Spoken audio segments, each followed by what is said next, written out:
किसान की बात करना चाहता हूं। पिछले 1.5 साल से सभापति साहब, पंजाब का किसान, देश का किसान, जब देश भूखा मर रहा था तो पंजाब के लोगों ने, इन किसानों ने, देश के किसानों ने देश के लोगों का पेट भरने का काम किया।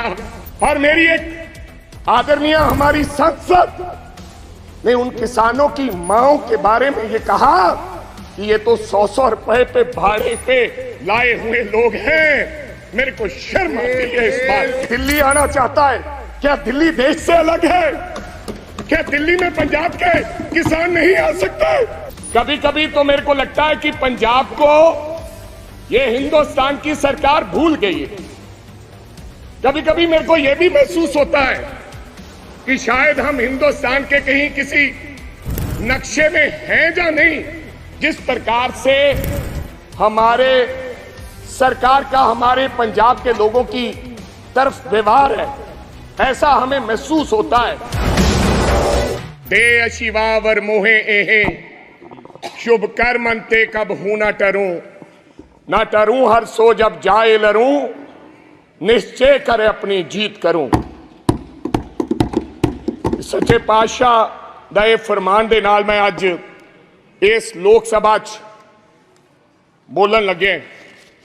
सभापति, मैं आपको बताना चाहता हूं, मैंने कहा कि मैं गुरुओं की धरती और जवानों की धरती और किसानों की धरती से आता हूं।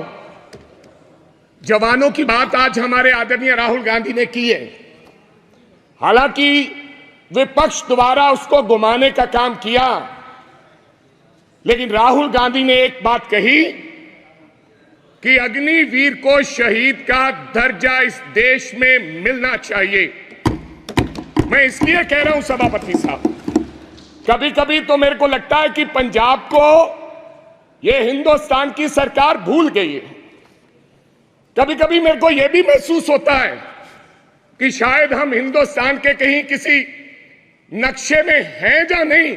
जिस प्रकार से हमारे सरकार का हमारे पंजाब के लोगों की तरफ व्यवहार है, ऐसा हमें महसूस होता है। मैं आपको बताना चाहता हूं सभापति साहब, जब हिंदुस्तान के देश के प्रधानमंत्री जब लाल किले पर झंडा लहराते हैं, और मैं गर्व से कह सकता हूं कि उस झंडा लहराने में पंजाब के हजारों नौजवान लोगों ने अपनी शहादत दी है।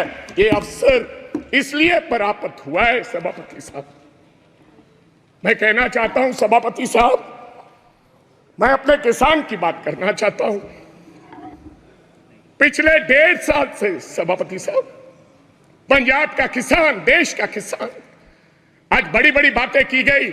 आदरणीय मंत्री महोदय कहे कि हमने एमएसपी दी है। एमएसपी आपने दी है? 1967 में कांग्रेस की सरकार ने किसान के लिए एमएसपी दिया था। जब देश भूखा मर रहा था तो पंजाब के लोगों ने, इन किसानों ने, देश के किसानों ने देश के लोगों का पेट भरने का काम किया। आज कोई आसान नहीं कर रहा कि हम उनको एमएसपी दे रहे हैं।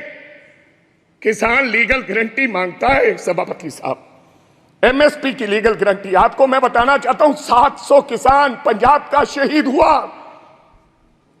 और मेरी एक आदरणीय हमारी सांसद ने उन किसानों की मांओं के बारे में ये कहा कि ये तो 100-100 रुपए पे भाड़े पे लाए हुए लोग हैं। मेरे को शर्म आती है इस बात। वो किसान, और आज वो किसान दिल्ली के बॉर्डर अपनी बात सुनाने के लिए दिल्ली आना चाहता है। क्या दिल्ली देश से अलग है? क्या दिल्ली में पंजाब के किसान नहीं आ सकते? हमें हरियाणा के बॉर्डर पर रोककर हमारे पर गोलियां चलाई जा रही हैं।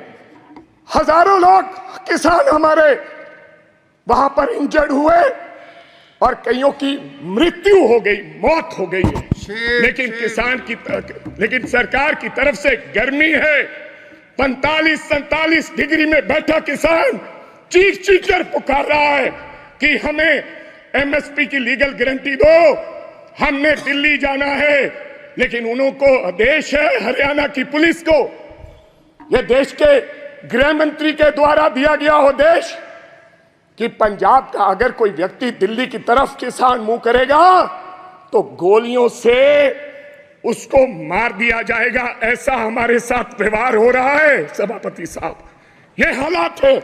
आप कहते हो किसानों को, आपने किसान निधि योजना में आपने बड़ा कोई इनकलाब खड़ा कर दिया।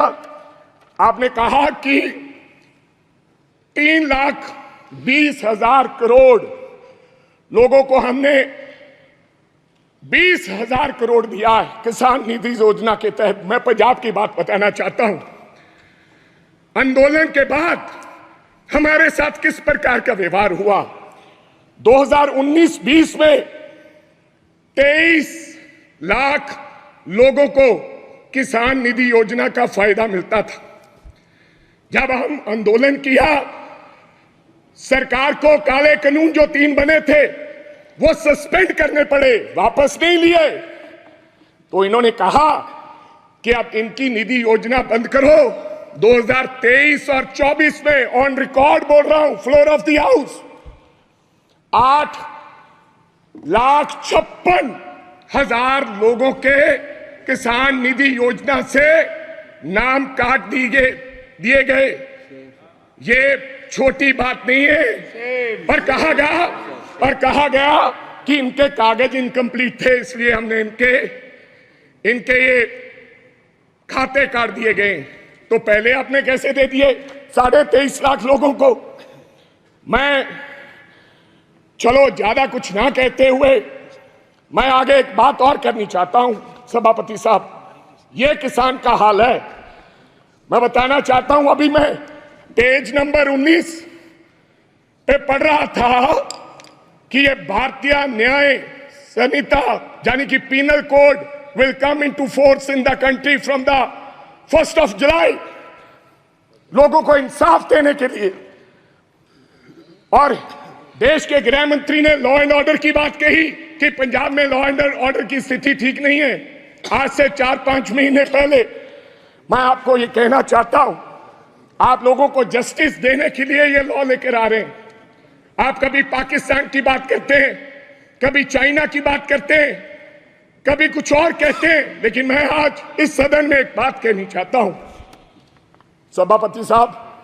हमारा एक साथी था, उसका नाम था सिद्धू मूसेवाला, एक कलाकार था, दुनिया में उसका नाम था। चाहे तमिलनाडु हो, चाहे महाराष्ट्र हो, चाहे केरला हो, चाहे न्यूयॉर्क हो, उसके गाने पर दुनिया झूम उठती थी।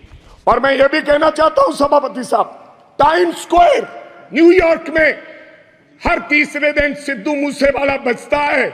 बिलबोर्ड दुनिया के 100 गाने, उनमें से सिद्धू मूसेवाला हर रोज पहले, दूसरे, तीसरे नंबर पे वो व्यक्ति रहता है। उसके साथ हुआ क्या, मैं आज इस सदन को जानकारी और बताना चाहता हूं आपके माध्यम से। क्या हुआ 28 साल के नौजवान के साथ। हम नेशनल सिक्योरिटी की बात करते हैं, आप कहते हैं हिंदुस्तान में परिंदा भी पर नहीं मार सकता। आप ये कहते हैं कि हम हैं, चिंता मत कीजिए। लेकिन क्या हुआ, नौजवान 28 साल के नौजवान को गोलियों से मार कर 10 गोलियां मारकर दिन दिहाड़े मार दिया गया। और मारा किसने सभापति साहब? बहुत से लोग मारे जाते हैं, मारा किसने? एक तिहाड़ जेल में बैठा एक गैंगस्टर जिसका नाम लॉरेंस बिश्नोई है, उसने मारकर कहा, जेल से इंटरव्यू दिया और कहा मैंने मारा है। अभी तो सिद्धू मूसेवाला मारा है, अभी इसके बाप को भी मरना होगा। जेल से इंटरव्यू दिया। आप नेशनल सिक्योरिटी की बात करते हैं, कब इंसाफ मिलेगा सिद्धू मूसेवाला को? क्या होगा 28 साल का नौजवान जिसकी मां के एक बेटा था, एक, और बिना शादी के ब्याह में हमारे सर पर सेरे बांधे जाते हैं, सेराबंदी होती है, आपके भी होती है। डेड बॉडी पड़ी, डेड बॉडी पर मेरी उस मां ने, सिद्धू मूसेवाले की मां ने फिर सेरा लेकर आए और अपने बेटे के लाश पर सर पर सेरा बांध के उसकी बधाई दी है। ये हालात हैं। आप देश के गृह मंत्री हैं, इंसाफ दिलाएं और जेलों में बैठे ऐसे गैंगस्टर को आप निकाल के उस परिवार को इंसाफ दें।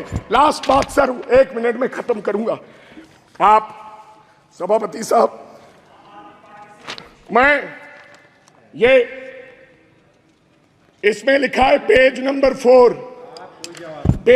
4, पॉइंट नंबर 5, क्या लिखा है? Now my government is striving to make India the 3rd largest economy in the world. कैसे बनेगा साहब? मैं सब उस शहर से आता हूं, लुधियाना से, जो हिंदुस्तान का कभी कभी ईस्ट मैनचेस्टर कहा जाता है, जिसको आज क्या हालात हो गए इंडस्ट्री के। डाइंग इंडस्ट्री है सर, वहां पर साइकिल इंडस्ट्री है। लोग छोड़ के कारोबार धंधा बंद करके अब चले जा रहे हैं लुधियाना छोड़ के।